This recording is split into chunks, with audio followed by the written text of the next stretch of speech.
Now, one of the good things that comes with doing these sorts of videos is that sometimes someone will leave a comment that makes me think, that's a very good point. I might have to do a video about this. And this one comes off the back of the 919 video I did a few weeks ago, as well as the Group C stuff that I did the other day. Balance of performance, or BOP. Does it ruin series, or is it something that we just need to deal with? Should we get rid of it and let them race? That sort of thing. Now, in the past, I've done a video on BOP and how it all works. Whether that video is still up, I'm not sure. This is more of an opinion piece on whether or not we actually need this process of making sure all the cars exist on as equal a footing as possible. Is BOP just a way of artificially slowing some cars down because one company did the homework and built a good car, or speeding up those who built a rubbish one? Because we'd never see that in Formula 1, would we? Imagine Red Bull getting less aero time because, well, actually no, they actually do have less aero time, but that's not because of BOP.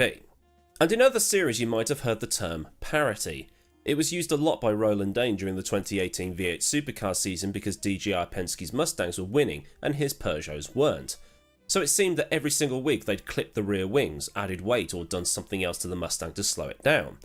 Something that was never moaned about when the Red Bulls won. Funny that, but then again, that's motorsport. Now, parity exists on a little bit of a different level to BOP. Parity for the most part means that the cars are, well, the same in some ways. They have to use the same tyres, same rims, same brakes, same shocks, same gearboxes, same this, that, the other.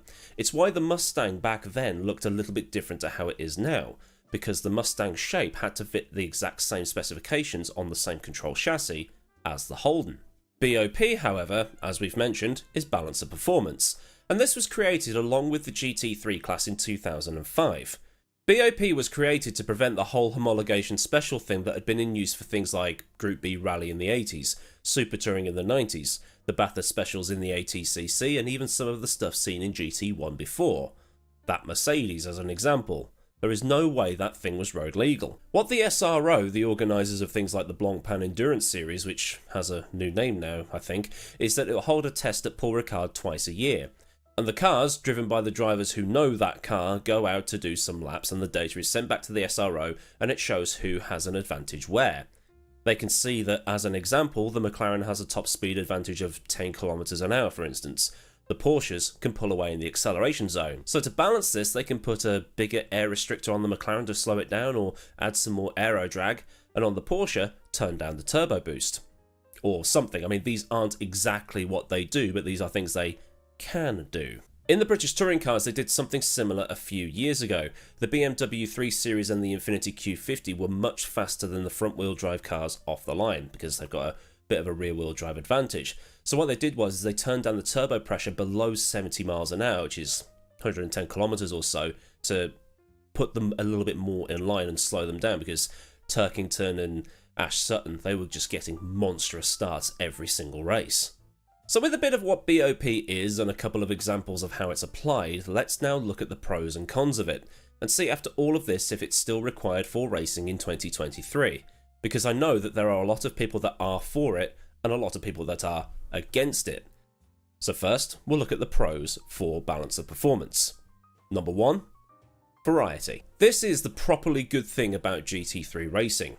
You've got Porsches, you've got McLarens, you've got Ferraris, Lambos, Mercs, Bentleys, Astons, there was even a Morgan at one point. With BOP, it means that teams can buy a Porsche, or a Ferrari, or a Bentley, and they know that they won't be at a disadvantage, either because they're using a car that the team owner is a fan of, they're using the national car of that team, or because they've had to buy an older model of car because of funding. And on top of this, it means that Aston can use a V8, Porsche can use a flat 6, Lambo and Audi can use a V10, all of these different engine configurations without being disadvantaged. Number 2, costs are kept under control. Now in IndyCar, Formula 3000 and series like that back in the 90s, it was common to see more than one chassis manufacturer on the grid. Lola, Reynard, Penske, Rolt, and so on. What would happen here is that you would have what I call the sim racing effect, where the teams would turn up for the 1992 season, as an example, and over the course of the season it would be clear that, say, Lola had the better overall package.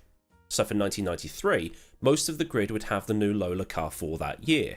Some teams might stick with a Reynard or buy the new Reynard, and in 1993 it would be, well, Reynard that has the better car. So in 1994, they'd all switch chassis suppliers again. I call it the sim racing effect because this is exactly what happens for every iRacing special event, or even the early editions of GT Pro in rFactor 2. Everybody gets sweaty and finds the best car for the whole season, doing lap after lap after lap after lap after lap, and then you get to the actual race or the actual event, and it's the McLaren Cup, or the Porsche Cup, or the BMW Cup. It looks stupid.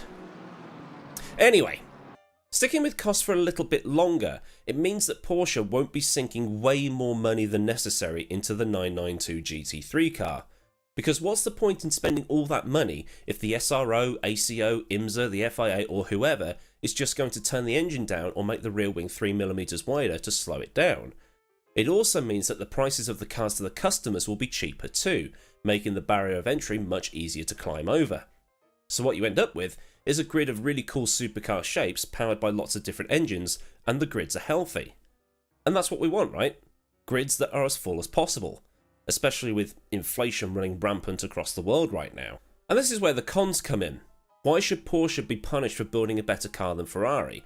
Why should Bentley get a leg up because they've built an inferior car? Why should Aston Martin get a leg up for building an inferior model? They need to work harder and do better. It wouldn't happen in any other sport. You didn't see Walsall get a goal head start against Leicester in the FA Cup 4th round recently, as much as I would have loved for that to happen. Similarly, anybody playing Roger Federer didn't get a couple of freebies, and nobody playing against Stephen Hendry in the 90s in snooker got a couple of frames head start because, well, Stephen Hendry was just that good. Racing is an engineering contest, so engineer harder, right? Number 2, too many variables. How many times in Formula 1 have we seen a car be absolutely brilliant at most tracks, but as soon as the track gets too hot or the altitude is too high, the car suffers? We saw it during Mercedes' dominance years, at tracks like Mexico, the Red Bull Ring, or the 70th anniversary Grand Prix. As soon as the track got a bit too hot for the performance window of that Mercedes, it didn't want to play ball. And this can happen with BOP application. The data, as an example, could have been taken on a cloudy day with a 21-degree air temperature and a 32-degree track temperature. But as soon as you go to somewhere like Silverstone mid-July, where it's 27 degrees outside and 38 degrees on the track, your data's now irrelevant. You also need to have drivers that know the cars inside out, and a panel of boppers that also know the cars inside out, so they know which method to apply to each car in every given situation. Which actually leads me on to the next point. Number 3, new cars always win. And they do, because there's no data available to anybody to start out with, because they haven't had the time to fully assess what the car can and can't do. And the engineers are going to be a little bit reluctant to show organisers everything, just in case some of that data gets out. So a new car will turn up, blow the doors off everybody, and win easily, without anything being done to it, which will surely annoy the rest of the grid. Think back to when the BMW M4 came out in iRacing and Assetto Corsa Competizione. Fastest car in the game and everybody's using it. Although in the case of iRacing it could just be marketing. Make it the fastest so you buy it and therefore... We're getting off piste here. And mentioning not wanting to show everything actually leads me into another point. Sandbagging. Sandbagging is where you trick your opponents into thinking you're doing badly, only to then turn up on the day and blow them all out the water. While it can be used as a way of lulling opponents into a false sense of security or give them false hope, it can also be done as an attempt at deceiving the authorities into giving you some extra horsepower for qualifying or some more turbo pressure for the race, whichever it may be. But this is always done at great risk. If the SRO catches you sandbagging, they usually dump you to the back of your class for the race, so you've got to climb your way back up to the top and get past everybody. At the Daytona 24, if you're caught sandbagging, they give you a 5-minute stop-go penalty, which is a 3.5 lap penalty, something like that. And probably the most famous case of sandbagging in recent memory is the Ford GT in 2016 at Le Mans. Ford had come back for the 50th anniversary of their first win at Le Mans in 1966, and they'd been off the pace at the pre-Le Mans test by some way. So they got a 5 kilogram weight reduction on top of the 20 kilos they'd already received before that test, while Corvette was made to slow down. Ford and Ferrari, that also got a bit of a performance buff, miraculously found loads of time for qualifying, and in the race, Ford went on to win. At Daytona this year, IMSA couldn't be sure that Porsche was sandbagging and slowed the car down anyway. It turns out that Porsche wasn't sandbagging, other GTs were sailing past that 992 like they were stationary. And all this leads to complaints from drivers and teams that BOP was against them or stuff like that.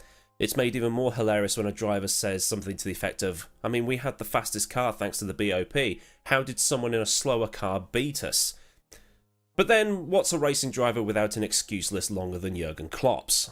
So really, at the end of it all, the pros and cons sort of add up together to basically say you can have one, but if you do have one, you've got to deal with the other. I mean, let's take hypercar as an example. Sure, the FIA, ACO or whoever can de-restrict them, but do you want it to continue being the Toyota show? Do you want the other manufacturers who have turned up and sort of brought on a new golden age of endurance racing to only be there for a couple of years and just go, yeah, we're not spending that much to catch up, so they all withdraw, and it's the Toyota show even longer? Likewise, in something like GT3, let's say Porsche or even Ferrari dump a load of money into their car so it's doing sub 2-minute laps of Bathurst or whatever. What then happens is the teams that can afford those cars will just buy the latest Ferrari or Porsche, and the teams that can't afford them will be left with inferior equipment. Those teams will then withdraw because there's no point in being there if they can't be competitive, and all that's left is a 10-car class because everybody else has been priced out. Then the category dies, and the FIA has to create something new that nobody likes. So really then, BOP is a necessary evil. Without it, a snowball effect comes in that would kill a series, even one as popular and some would say as oversaturated as GT3, and then people will no doubt complain about how it's not what it used to be, how this brand is no longer there or that team is no longer there. Super Touring died because of costs getting out of control. 10 million quid for 2 cars in 1999, and that's just the cost that people know about. DTM died twice because of costs getting out of control. Group C's cost went through the roof because of trying to fix something that wasn't broken and died. Had Group B, Group S, survived beyond 1986, chances are that would have gone the same way too. Group S was designed to bring innovation to rallying. So no doubt at some point the manufacturers would have been spending big money to go faster. But what do you think? Are you in favour of BOP? Do you see it as a necessary evil like I do, or are you completely against it and want it gone, so you get to see the best cars, best drivers, and best engineers? Do leave your opinions downstairs in the designated comment submission zone underneath this video, and get a conversation going. It is, after all, why I do this series. And while scrolling down, like it if you like the video, and obviously subscribe if you're not already, get the bell on as well so you never miss out on anything I do around here. Massive thanks to the kind folk of Patreon who support this channel at a more personal level, and if you want to help out with the image buying or other stuff around here, then a link to Patreon is in the description, along with links to Discord and also my socials. Well, there's super thanks if you just want to buy me a coffee.